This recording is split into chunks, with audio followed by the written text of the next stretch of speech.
Welcome to Emotions and Stories. The society has a very clear way of defining how each relationship should be and what is acceptable and what is not. But sometimes two people can change that definition to suit what works best for them.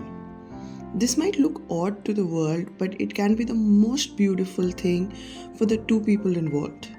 Our today's story is about one such relationship. So let's start our story for today, Unusual Bond. Mera and her teenage daughter Megha shared a bond that was as unique as it was chaotic. Their relationship was built on love, sarcasm, and an uncanny ability to argue about the smallest of things. Despite their constant bickering, their arguments always ended with laughter and an understanding that this was their own way of expressing love. One weekend, Mira's younger sister Priya came to visit. Priya was a no nonsense, organized person who believed in maintaining order and found herself caught in the whirlwind of Mera and Megha's endless banter. What she witnessed over the next few days left her both bewildered and amused, and eventually with a deeper understanding of their unique relationship. It was a Saturday morning. Mera was sipping her tea while Priya flipped through a magazine. Suddenly, Mira's eyes narrowed, spotting a pair of socks lying on the living room floor. "Megha!" she called out, her voice carrying that unmistakable tone of annoyance. "What now?" Megha yelled back from her room. "Why are your socks on the floor again?" Mera asked, exasperated. "Because gravity exists, Mom," Megha replied, sauntering into the room with a smig. Priya looked puzzled. "Gravity? What does that mean?" Mera sighed, pointing at the socks. "It means she's too lazy to pick them up." Megha dramatically picked up the socks and held them aloft.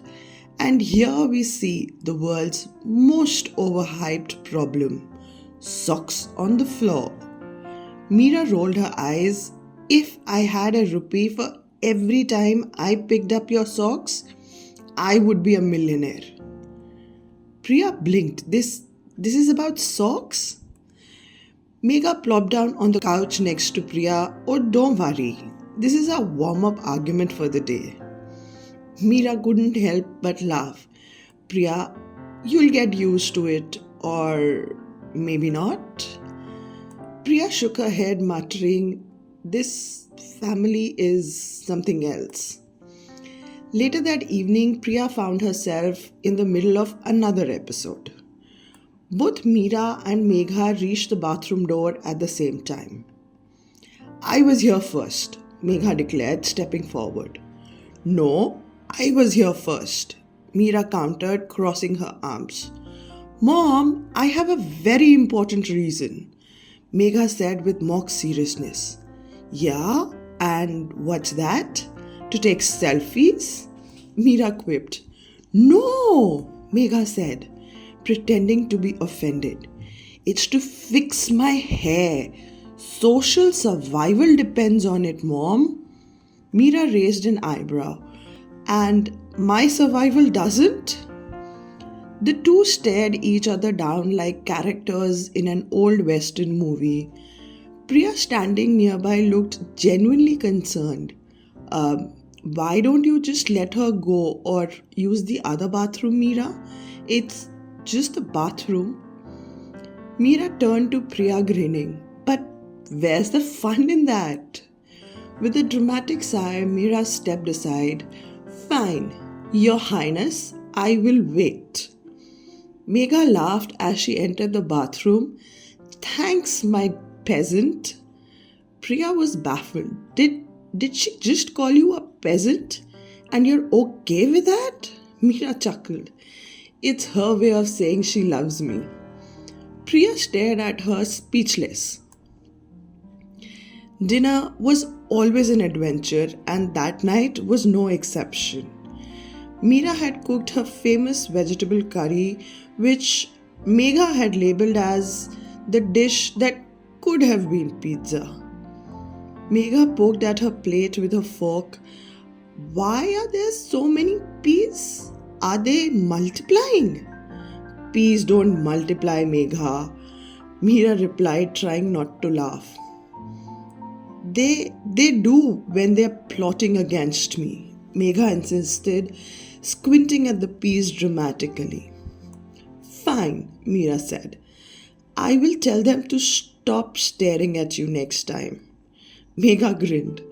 Or you could just make something without peas instead? And maybe you could learn to cook? Mera shot back. Touche, Mom, Megha admitted, taking a reluctant bite. But don't blame me if I turn into a pea one day. I won't, Mera said, laughing. I'll just tell people it's what happens when you argue with your mom too much. Priya, watching this exchange, was torn between amusement and disbelief. Do you two argue about everything? No, not everything, Mera said with a smile. Just the fun stuff. On Priya's last evening, she sat with Mera and Megha in the living room.